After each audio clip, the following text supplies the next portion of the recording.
Good afternoon everyone. Maskati tese tiri kuuya paprogram ino. Toda kutenda Mwari zvizhinji maskati ano kutigonera. Tapindazve mune imwe nguva yechishanu chakanaka inonzi Good Friday pachirungu. Kana ichingonzi Good Friday zvinongoreva kuti izuva redzikinuro, izuva rinotinakira, izuva rakatinakira nekuda kwezvakaitwa paCalvary. Ndinoda kutendai mese nekukuchingamidzai vese vari kutibata, vese vari kupinda. May God bless you. Toda kupinda mushoko raMwari masikati ano kwemaminitsi mashoma iwaya atatenderwa naMwari kuti tipinde muGood Friday service ino. Dai Mwari vatibatsira, dai Mwari vatigonera, nokuti pane chandiri kunzwa chinofanira kuitika kune umwe munhu akatarisa iko zvino. Kana uri iwe uri kutenda kuti Mwari pane chavari kuda kukuitira, as soon as you join in, just to say ndiri pano.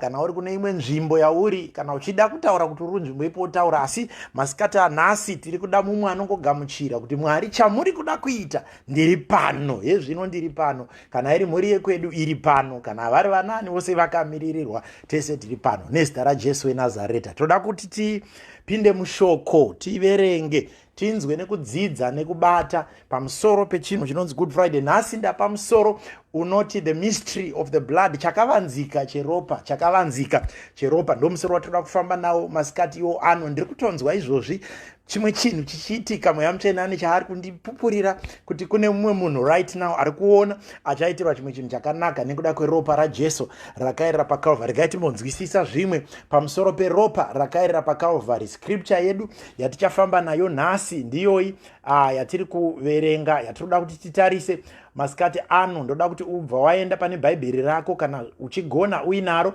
ibva wabata bhaibheri rako, kana uchikwanisa ibva wabata bhaibheri rako nezita raJesu weNazareta. Wonderful. Tiri kutende pana Hebrews chapter number 9 verse number 12. Vahebheru chapter 9 verse 12. Vahebheru chapter 9 verse 12. Inoti, but when Christ came as a high priest of the good things that have come, he went through the greater and more perfect tabernacle that is not made by hands and is not of this creation. He did not enter by the blood of the goats and the calves, but he entered the most holy place once and for all, by his own blood, thus securing eternal redemption. For if the blood of goats and bulls and the ashes of a heifer sprinkled on those who are ceremonially unclean sanctify them so that their bodies are clean. Tinamate Baba, takutendai nekuda kwezwi renyu masikati ano, tichirangarira kufa kwemwanakomana wenyu pamuchinjikwa nezvamakatiitira nezvamakatitarira. Ndinokutendai hedzi hama dzauya pano nekuda kwezvirwere zvakapinda munyika.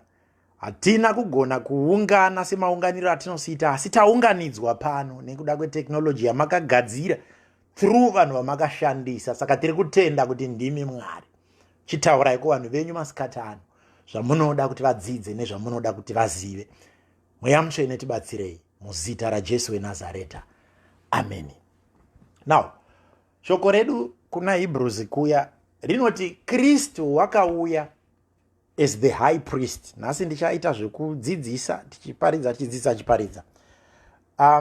Kristu unouya like the high priest. Zvikanzi the high priest of the good things that have come. He even went through a greater and more perfect tabernacle that is not made by hands and is not of this creation. Tati chakavanzika cheropa. Now, pane background yandoda kuti tibate zvishoma tisati tanonangana nemavhesi ekufa kwake nekurerwa kwake pamuchinjikwa. Ndoda kuti tidzokere, kana une bhaibheri rako ipapo ndoda kuti udzike zvekare. Toda kuenda kuna Leviticus, kudzoka kuOld Testament yatabata yanga iri New Testament. Toda kuti tidzokere kuOld Testament patime inoi. Inoti iyo Leviticus chapter number 4 verse number 3. Leviticus 4:3. Tikabata ndima idzodzidzi tichagona kuti nyaya yedu yatiri kufamba nayo masikati ano igone kubatika. If the anointed priest sins, bringing guilt on the people, he must bring to the Lord a young bull without blemish as a sin offering for the sin he has committed. chapter 16 verse number 6 yobva yati Aaron is to present the bull for his sin offering, make atonement for himself and the household. Pamashure pachiyanga yati Aaron shall then slaughter the goat for the sin offering for the people and bring its blood behind the veil, and with the blood he must do as he did with the bull's blood.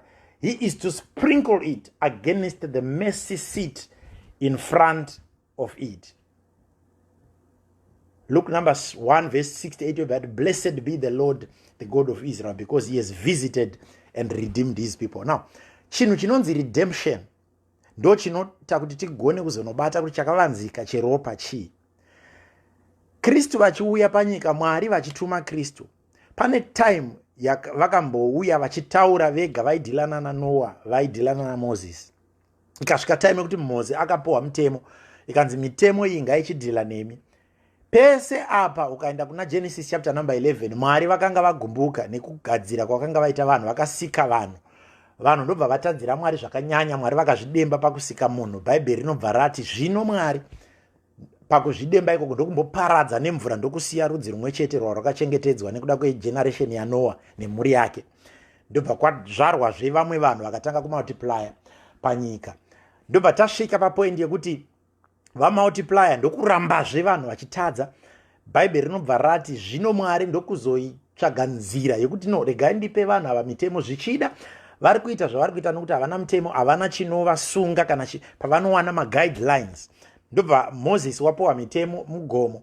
Ndobva zvanzi raramai naiyoyi. Ukaiverenga Bhaibheri zvakanaka, you will pick up about 635. Tinoziva kuti tinoshanda nemitemo ine gumi. There are almost 635 laws if you go through Leviticus and the other books of the Pentateuch or the Torah. Now, tabata kudaro ndokuramba torarama tiri mutemo yo kusvika Mwari vaona kuti zviri kuramba. Now, pataverenga kuna Leviticus, Bhaibheri riri kutsanangura kuti chakanga chichiita kuti munhu akatadza adzikinurwe kunge wanotsvaga mombe kana wai kana mhuka inenge yakatarwa yarehwa nemuprista, yonourayiwa, ropa rayo rotorwa roendeswa kwainzi kualtar. Kualtar kuya kwakanga kuine yainzi areka kana the ark of the covenant, yaigara kuseri muchechi. Zviya zvakafanana tiri muchechi kunenge kumberi kwatinenge kuine altar kuya paibva paita a veil kana kuti a curtain rinenge rakavhara pamberi. Kuseri kwecurtain ndo kwakanga kuine yainzi the ark of the covenant.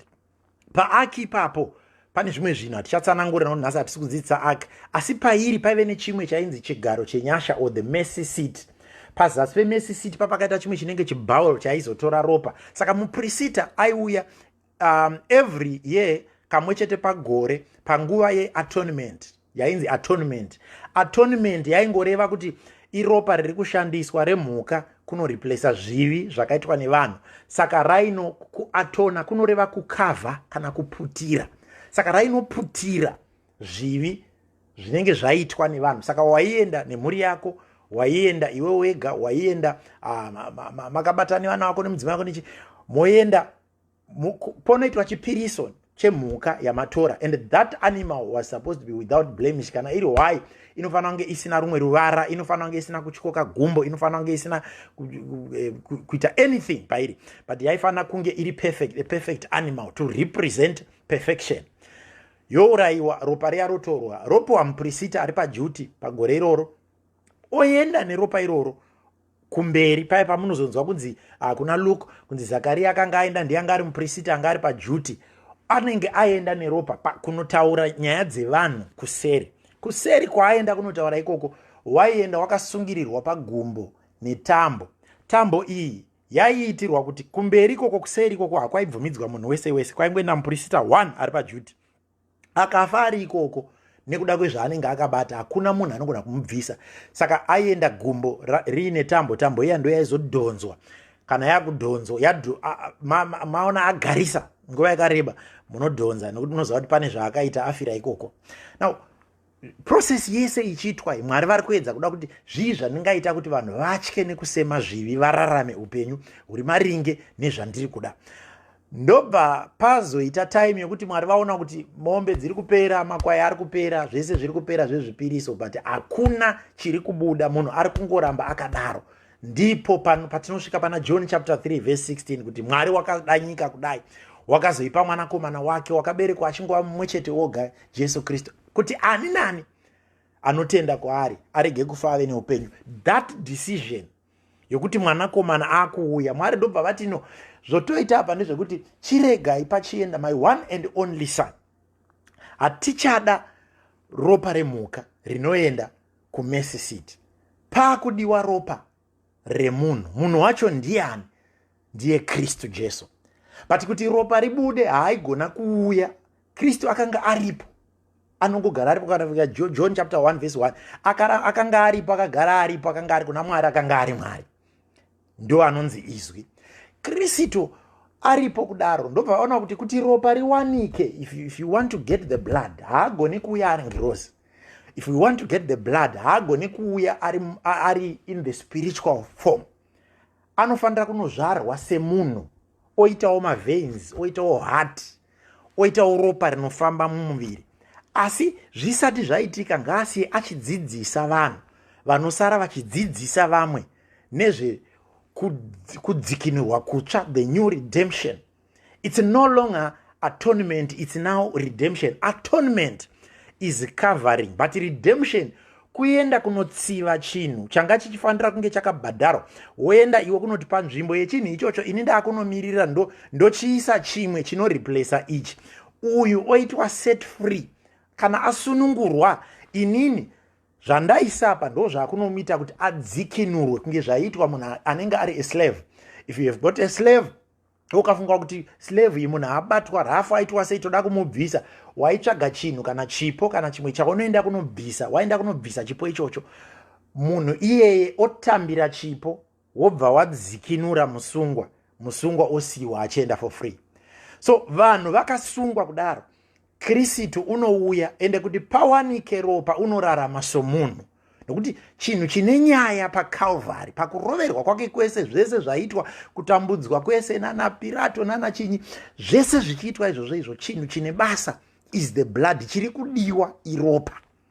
Paita mupurisita weorder yaMelchizedek according to Hebrews chapter 7. Paita mupurisita pesa pakumashure, vapurisita vese, vana Aroni, vana Zakaria, vanani vaienda vese vanga vari vapurisita vaimiririra order ye the high priest. But denga ndokuchizotuma the high priest of all the high priests, Kristu pachake.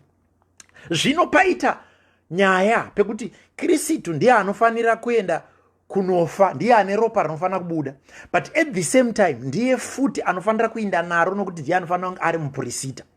Saka paita munhu anofanira kunge ari mupurisita, at the same time ari yezvemhuka futi inofanira kunge ichibayirwa.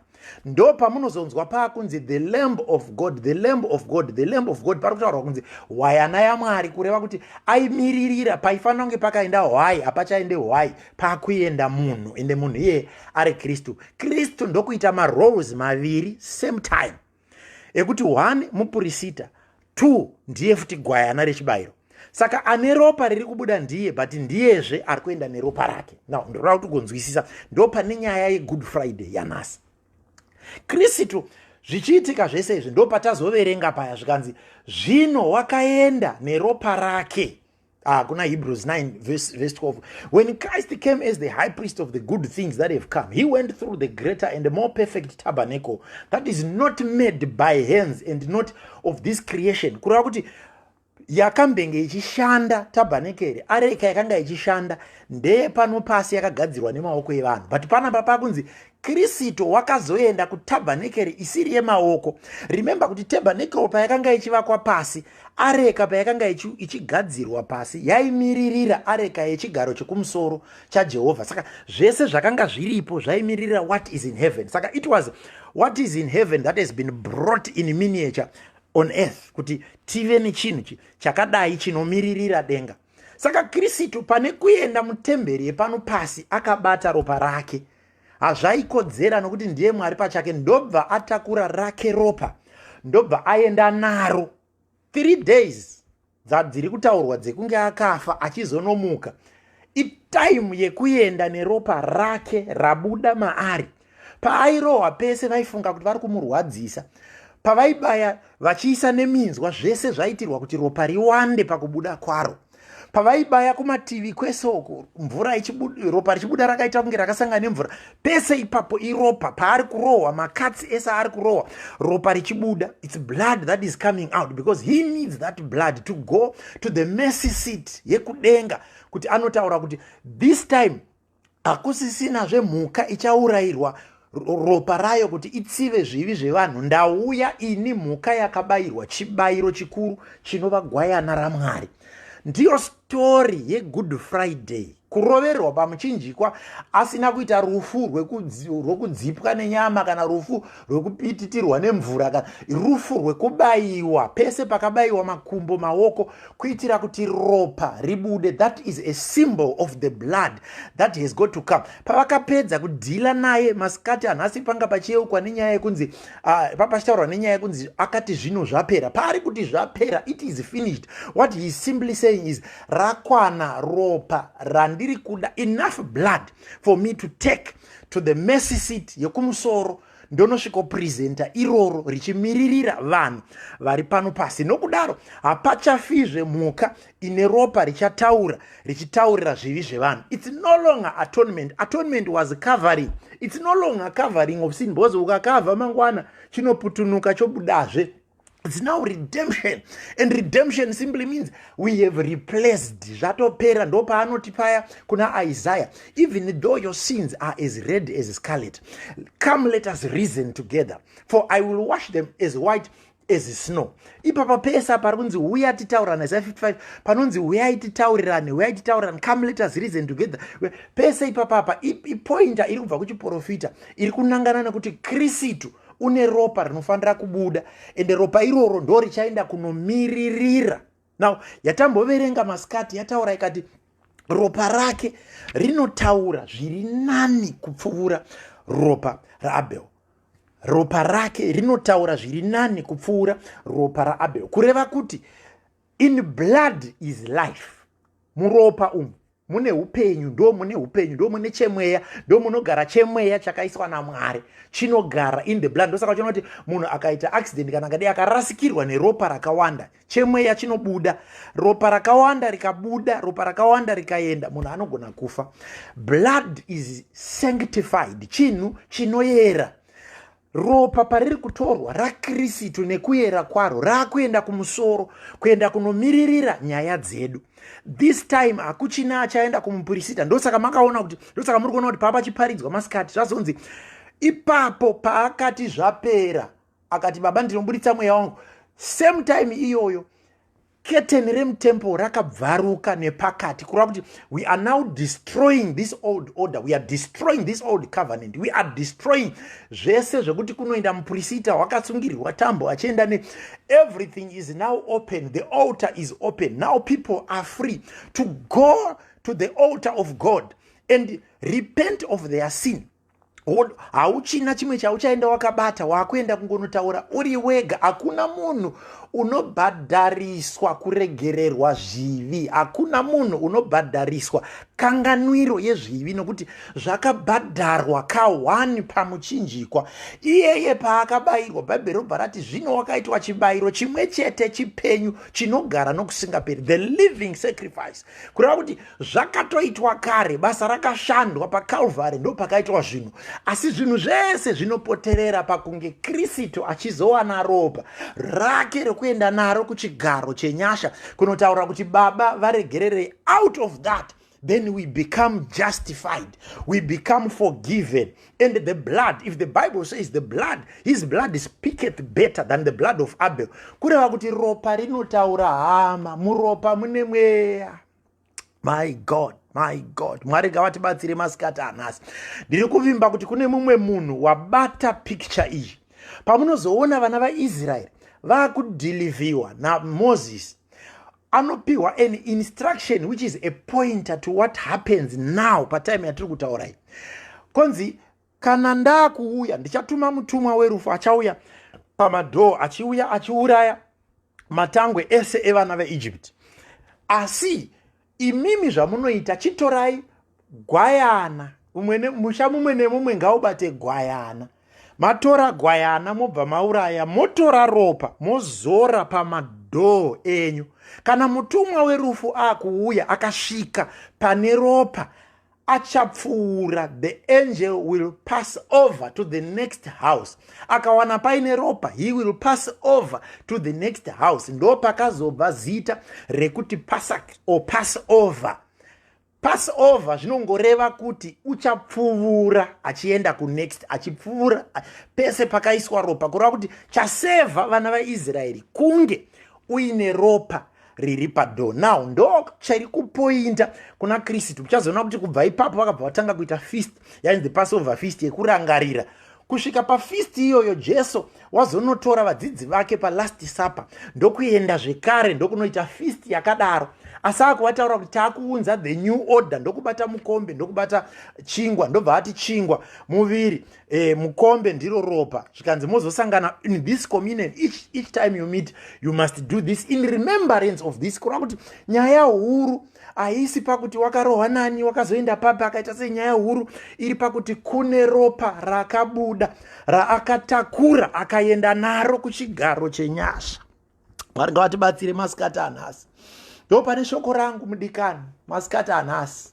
Kune munhu wandinoda kutaura naye masikati ano kuti there is blood that is speaking. The Bible says it speaketh better than the blood of Abel, it speaketh better than the blood of goats, it speaketh better than the blood that Aaron takes into the sanctuary. Ndinoda kuti umwe munhu abatsirike masikati anhasi.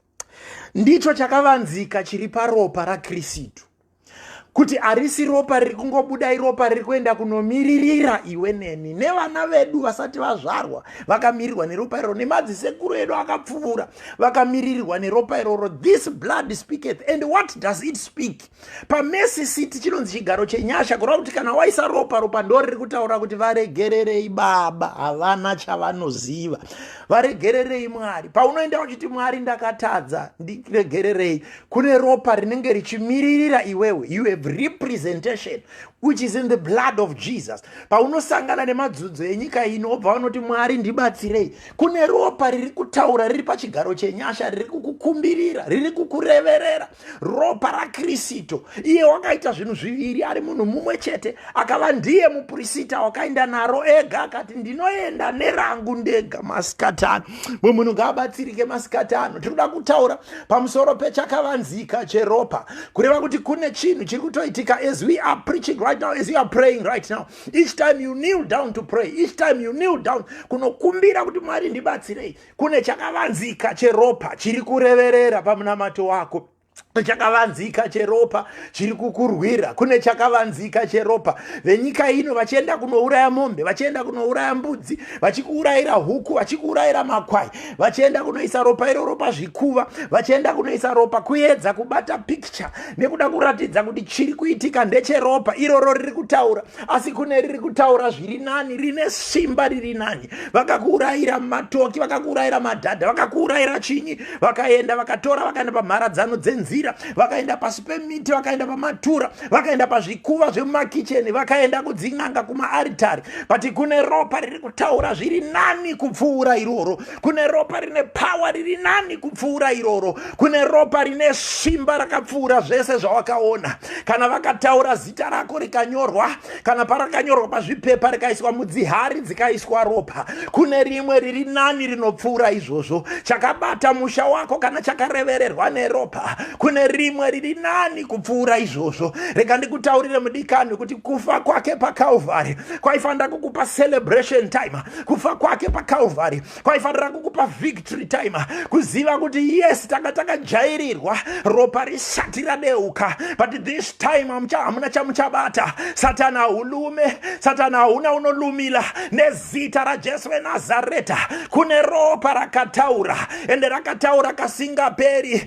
Isaiah 50 53 verse 4 to 5 yobva yati nemavanga ake takaporeswa. Unoziya here kuti takaporeswa sei nemavanga ake? Nekuti mavanga ndo akaburitsa ropa. Saka hakuna chirwere chinogona kukunda mavanga akaburitsa ropa paCalvary. Ndinoda kutaura iko zvino tinogona kunge tiri kutya maCovid, maHIV, macancer, maBP nezvimwe zvese. But rega ndikutaura kuti chirwere chisati chauya kune ropa rakachitangira, kune ropa rinotaura, kune ropa rinodzikinura, kune ropa rinodzivirira. Handisi kandine wandiri kutaura naye masikati anhasi. Dzinza rekwenyu rese rinokwana muropa. Rudzi rwekwenyu rwese rinokwana muropa. Hama dzako dzese dzinokwana muropa. Vana vako vese vanokwana muropa. Nemurume wako anokwana muropa. Nemudzimai wako anokwana muropa. My God, my Father, my Lord. Tinoda kutenda Jesu nenyasha dzavakatiitira. Oh my God. Chikarabasotolorobos. Nezita raJesu, simba ratinowana muzita is in the blood. The power that we declare, the power that we speak about is in the blood. Chakavanzika che Good Friday chiri muropa, chakavanzika che chishanu chakanaka is in the blood. Kune ropa rikutaura zita rako, kune ropa rikumiririra zita rako, ne ropa tinoyambuka. My God, raratatala kune ropa rinotaura, kune ropa rinotaura, kune ropa rinomiririra, kune ropa rinomiririra. Hazvinei kuti wane makore mangani, asi ropa ririko rinotaura. Hazvinei kuti pane mwedzi mingani uri musituation yauri, but kune ropa rinotaura. There is a high priest who has gone with his own blood. Kune mutumwa watumwa naMwari akauya panyika akararama semunhu 30 years, ropa richibuilda richiungana. Dzakwana vanomuroverera. Pavari kuburitsa ropa vasi kuziva kuti vari kutofufila chakatarwa naJehovha. Pavari kumurova neshama vaziva kuti vari kufufila chakarongwa naJehovha. Kune ropa rinoita kuti tiregererwe. Hazvinei kuti wakabatei mudikani masikati anhasi, rega ndikutaurire. Hazvinei kuti wakabata chakaita sei. Hazvinei kuti uri mujere, even as you are listening to me right now, wakasungirwa yakaita sei. But rega ndikutaurire kuti even urimo unogona kudzikinurwa urimo. Hazvinei nekuti uri kupika rakadini, kuna Jesu anoregerera. Ndinofara kuti Jesu haasi munhu, Mwari haasi munhu. Kana akutsarudza anongoti chero auya anoda kuendako ngaazviteurire. Wanamata waendako. Kuna Kristu anoregerera hama, kuna Kristu anoregerera. Venyika ino vanogona kutadza kukukanganwira nekuti haana kana ropa richadeukira iwewe. Venyika ino vanogona kukutaura zvinokushora, zvinokudzikisira, zvinokumhura nekuti haana kana drop reropa rakadeukira iwewe. But uripo une nyaya, ndiye une final say. Nyika ino inogona kukujaja, but Mwari vakakuregerera. PaCalvary nhasi inguva yekuregererwa kwemunhu kuti aswedere pedyo naMwari. Ropa iroro ndo rinotiswededza pana Mwari. Kune vanhu vari kusangana nehondo dzakasiyana siyana paupenyu. Right now as I am speaking, kune munhu ari mumachallenges eupenyu. But rega ndikuudze, ukaenda kuna Revelation chapter 12 verse 11. Revelation zvakazarwa chapter 12 verse 11 inobva yataura yoti ivavo vakamukunda muvengi, vakamukunda nekuda kweropa regwayana. Kureva kuti victory yedu iri paropa. Zvikanzi ndakabvunza kuti ndevapiko ivavava, zvikanzi ndo vaya vakanyika nguo dzavo. Revelation vakanyika nguo dzavo muropa regwayana. Masikati anhasi, take your whole self and sink yourself, soak yourself in the blood of Jesus. Ropa raJesu ndo rinodzikinura, ropa raJesu ndo rinoyambudza. Neropa uchayambuka pakanzi apayambukwe, neropa uchapinda pakanzi apapindwe, neropa uchavhura pakanzi apavhurike, neropa uchayambutswa pakanzi apayambukike, neropa uchalevhula chakanzi achilevhulike, neropa uchairowa matanho pakanzi apaendeke, neropa unopoya pakanzi apapoyeke. Vakakurungira misungo, vakakugadzirira kukuteya, but kune ropa rinomira newe. Manheru uchirara ugotumirwa zvinhu zvinokupa madzikirira. Vamwe vagotumirwa maspiritual husband, maspiritual wife. Rega ndikuta ndikutaurire chimwe chinhu. Usati warara manheru, taura ropa raJesu pamubhedha. Uchimuka mangwanani, taura ropa raJesu patsoka. Uchienda kwaunoenda kumabasa, taura ropa raJesu ikoko. Vana vako vachibuda vachienda muzvikoro, mazuva ano munoitika zvakawanda. Mune satanism inobata nyika, inobata vanhu, inobata vana kupfurikidza nekuvana. But ukataura ropa raJesu pamusoro pevana vako vachibuda, zuva rega rega vanorwirwa, vanodzirwa, vanochengetedzwa. Nevarume vari kuhwipurwa nekutorwa nezvinhu zvenyika ino, taura ropa raJesu pamurume wako. Nemadzimai ari kufurirwa kuita zvinhu zveunzenza nezvimwe zvakadaro, taura ropa raJesu pamudzimai wako. Kune ropa rinodzikinura. Masikati ano ndati ndikuuya nenyaya yeropa. Calvary inyaya yeropa. Calvary inyaya yeropa. Forget about everything else, zvitsuro, zvimachinyi, zvese zvinoiswa zveEaster izvi. Hapasipo pane nyaya yeEaster, nyaya yeGood Friday, nyaya yePasika, nyaya yePassover iri paropa. Masikati anhasi ndakudeclare ropa paupenyu hwako. Rori ropa Jesu pariri pamusoro pachigaro chenyasha, ritinzwire tsitsi. Kuna akanditarisa nezvimwe zvaakabata zvaanoti Mwari izviwo here izvi, umwe haachanamati nekuda kwezvaakapindana nazvo.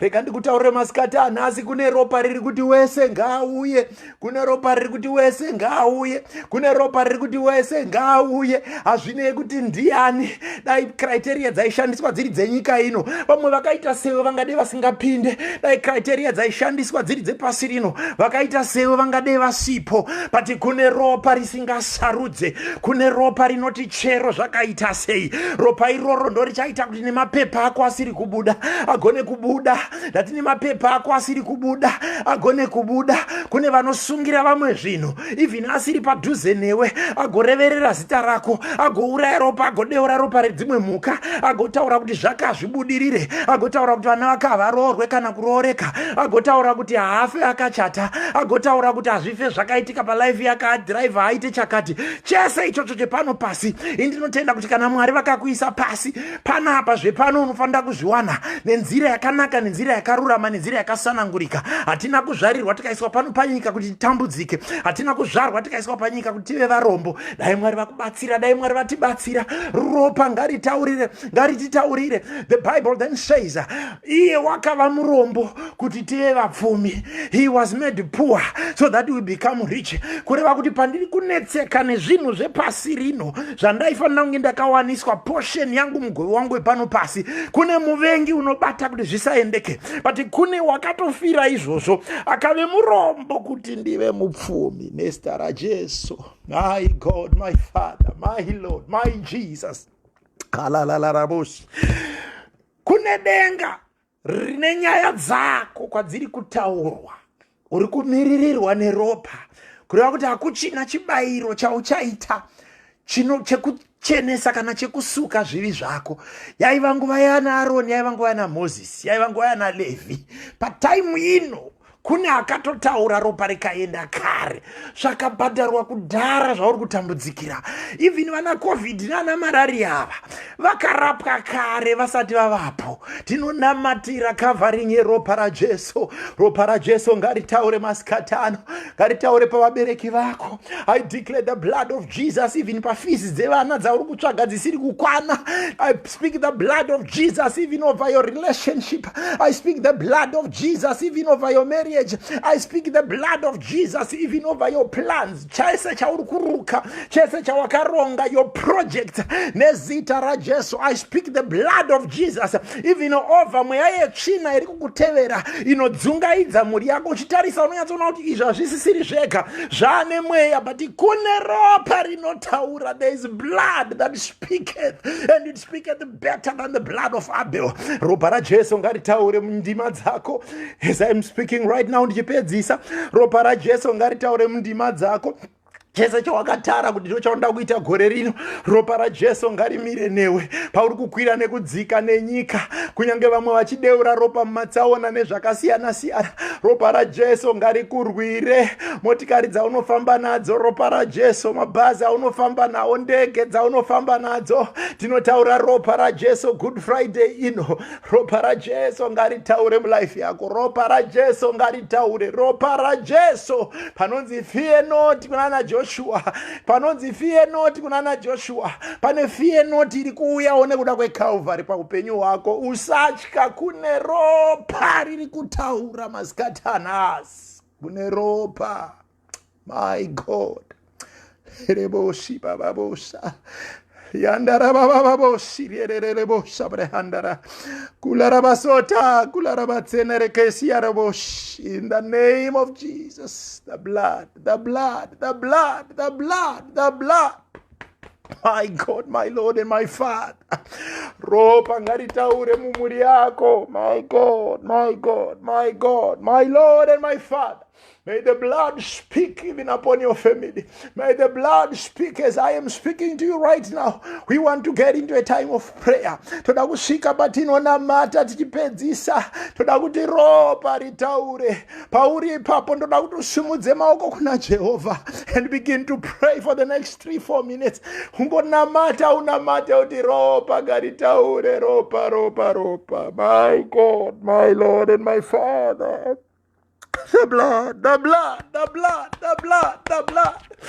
Raise your hands wherever you are. Speak the blood over your children. Speak the blood over your wife. Speak the blood over your husband. Speak the blood over your mother who is in hospital, your father. Speak the blood over your brother who's not well. Speak the blood over your finances. The blood over your programs. The blood over your plans. Speak the blood of Jesus, the blood of Jesus, the blood of Jesus. Ropa ra Jesu rine simba, ropa ra Jesu rine simba ndo chakafira panyika. My God, we give you glory, Father. We thank you. Father, we love you. Jesus, we appreciate your blood that is speaking on our behalf. Nyika ino inotiseka Baba. Nyika ino inotishora Jehovah. Nyika ino inotidzikisira. But kune ropa rinotaura.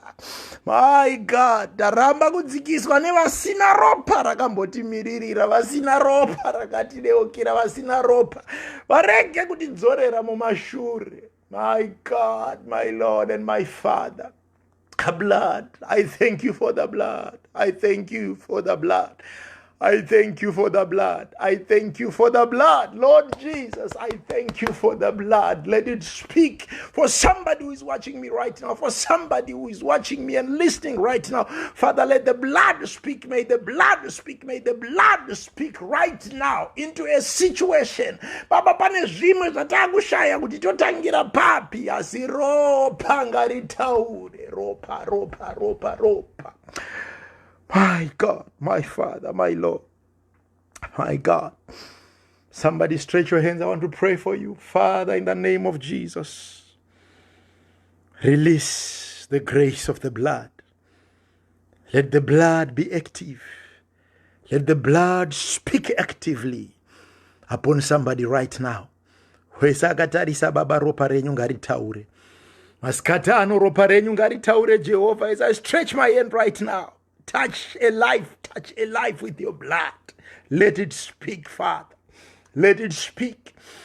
Kune vari kushaya kana chekudya, kune vari kushaya pekubata, kune vari kushaya kuti upenyu uri kuenda nekupi, their lives are going round and round in circles. May your blood speak right now in the name of Jesus. My God, my Lord, my Father. We thank you, Jesus. We thank you, Jesus. We thank you, Jesus. We glorify your name. We thank you. We thank you. Hakuna mumwe waigona kutitira zvakadai. Hakuna mumwe waigona kutipa ropa. Hakuna mumwe waigona kutimiririra. Jehovah Namasimba ose tinokutendai nokutida dai kutipa ropa remwanakomana to speak on our behalf. Father, we thank you. Father, we glorify your name for the blood. This Friday is good because of the blood. In the name of the Father, and of the Son, and of the Holy Spirit. Amen.